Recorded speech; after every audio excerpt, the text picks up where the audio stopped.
Have we ramped up the production and the disbursement of testing kits? The CDC, within a week of getting the genetic sequencing, developed a test. That was a couple of weeks ago now at the beginning of February, and then they had to retract all of these testing kits. Do not be surprised if I don't know how to get this done.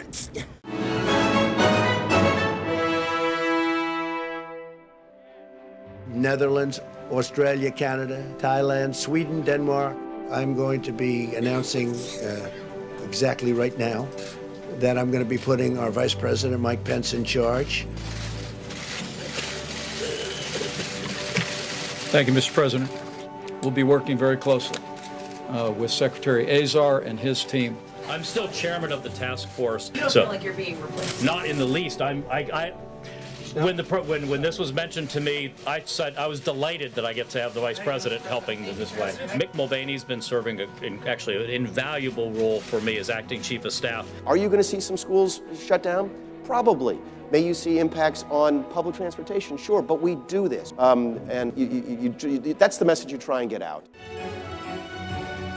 President Trump announced his next White House chief of staff Friday. Meadows replaces the acting chief of staff, Mick Mulvaney. President Trump thanked Mulvaney for his work. Delighted.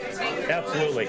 We have contained this, I won't say airtight, but pretty close to airtight. It's going to disappear. One day, it's like a miracle. It will disappear.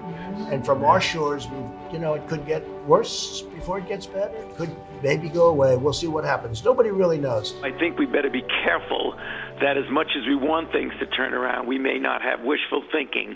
We still have a very serious problem. The fact is, the greatest experts I've spoken to them all, nobody really knows. It is spreading rapidly. The business side and the economic side, I don't think it's going to be an economic tragedy at all. Last week, the worst for stocks since the financial crisis of 2008. In the span of just 5 days, the Dow falling more than 12%. You take a solid flu vaccine, you don't think that would have an impact or much of an impact on corona?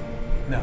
The whole issue of test kits, the availability of testing, and I really want to commend Dr. Hahn and the FDA for some very swift work, making many more tests available, more kits that include multiple tests, and the availability of those tests will contribute to that. Thank you, Mr. President. We have 15 cases of coronavirus that have been detected in the United States. Thankfully, all the patients have been treated and are doing well. We have at least 150 cases of coronavirus in the United States. Please know that you have the condolences of every American. Our best estimate is that the threat to the American public, Dr. Fauci, remains low. We're dealing with clearly an emerging infectious disease that has now reached outbreak proportions and likely pandemic proportions. Why aren't you going to CDC today? He's actually sent me. I'm going to go down. You could tell that. Yeah. Does anybody die from the flu? I didn't know people died from the flu. So are you protecting yourself at all? Not at all. How are you No, staying not away at all. from germs? Not at all. How was the show last night? Did it get good ratings, by the way? Government officials discovered contamination in a CDC lab in Atlanta, where the first batch of test kits were developed. We don't have enough tests today to meet what we anticipate will be the demand. Come say hi! Mr. President, Nancy Pelosi today said you're the most dangerous man in America. Mr. President, when will more tests be available? Mr. President, why didn't you send tests sooner?